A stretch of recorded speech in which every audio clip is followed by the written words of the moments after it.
এক জঙ্গলে এক সাপ বাস করত, যে প্রাণীদের শিকার না করে তাদের রক্ষা করত। একদিন এক দুষ্ট শিকারী জঙ্গলে আসে।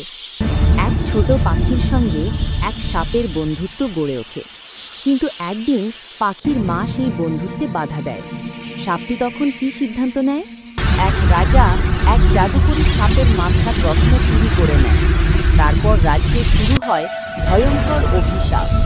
গ্রামের মানুষ এক সাপকে ভয় পেত, কিন্তু একদিন সেই সাপই গ্রামের শিশুটিকে বাঁচিয়ে নায়ক হয়ে ওঠে।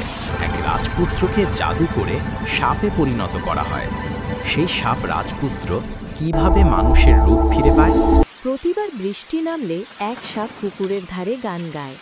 কিন্তু একদিন বৃষ্টি থেমে যায়। সবাই ভাবে সে মারাত্মক বিষধর, কিন্তু আসলে সে এক বিষহীন সাপ। তার একাকিত্ব ও নিজের প্রমাণের গল্প।